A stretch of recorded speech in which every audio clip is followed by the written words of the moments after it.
Zaman Paleolitik. Zaman ini disebut zaman batu tua atau Paleolitikum. Bahasa Paleolitikum berasal dari bahasa Yunani yang berarti purba dan litos yang berarti batu. Mengapa disebut zaman batu tua? Karena alat penunjang utama untuk berburu ataupun mengumpulkan makanan masih belum diasah atau belum dihaluskan. Contohnya seperti kapak genggam atau kapak perimbas yang berfungsi untuk memotong, menggali, dan menguliti hewan. Adapun alat yang terbuat dari tulang kayu dan tulang hewan ada juga, tetapi tidak meninggalkan bekas sama sekali.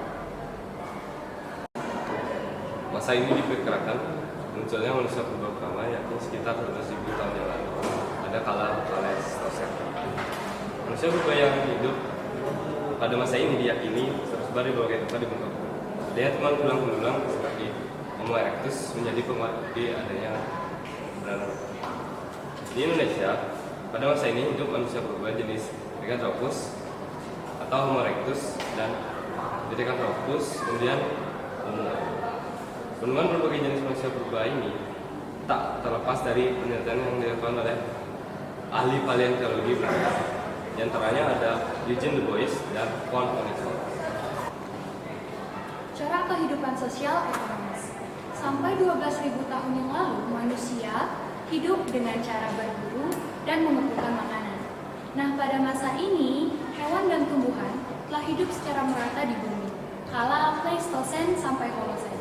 Sehingga makanan manusia purba pada masa ini bergantung sepenuhnya kepada alam, dengan berburu dan mengumpulkan makanan. Oleh karena itu, berburu menjadi sarana utama untuk bertahan hidup.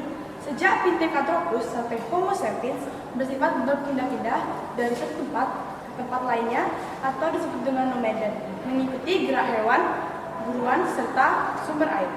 Migrasi hewan buruan umumnya dipengaruhi oleh beberapa faktor. Yang pertama, adanya perubahan iklim yang ekstrim. Misalnya, kemarau yang panjang membuat rumput padang menjadi kering. Yang kedua, bencana alam yang membuat manusia bermigrasi. Yang C yaitu ancaman dari sesama hewan, yaitu hewan karnivora. Itu yang D yaitu gangguan manusia. Dan terakhir yang E adalah tumbuhan-tumbuhan biasanya lebih mudah tumbuh dan berkembang di daerah-daerah yang beriklim lebih panas.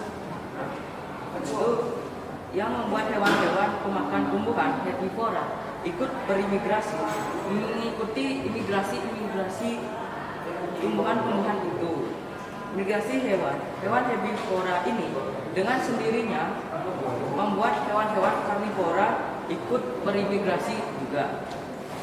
Nah, manusia purba Indonesia masa ini hidup dalam kelompok-kelompok kecil, yaitu interaksi antar anggota kelompok saat berburu menimbulkan sistem komunikasi dalam bentuk bunyi mulut, yang dalam bentuk kata atau gerakan, badan, bahasa, syarat yang sederhana. Nah teman-teman, tahukah kalian bagaimana sih manusia pada zaman dulu melakukan perburuan dan juga mengolah hasil buruan mereka? Nah, jadi perlu kalian ketahui bahwa manusia pada zaman dulu tidak melakukan perburuan menggunakan tangan kosong, melainkan juga menggunakan alat tertentu.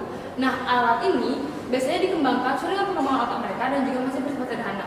Misalnya berupa alat dari batu, kayu, ataupun tulang-tulang yang masih kasar. Di Indonesia sendiri, banyak ditemukan alat-alat berasal dari batu, yakni misalnya dari kapak perimbas, alat serpih, dan juga dari tulang-tulang masih kasar. Serta ditemukan juga yakni dari kapak genggam dan juga kapak penetap. Berikut jenis alat yang ditemukan di Indonesia pada masa berburu dan mengumpulkan makanan di tingkat sederhana. Yang pertama ada kapak perimbas. Kapak perimbas adalah jenis kapak genggam yang berbentuk masif. Yang kedua ada alat serpih atau flex, yakni yang dikumpulkan dari permukaan tanah barat laut Desa Ngebung, Sragen, dan Jawa Tengah. Yang ketiga ada alat tulang, yakni yang terbuat dari tandur, serpihan, dan batu-batuan bundar.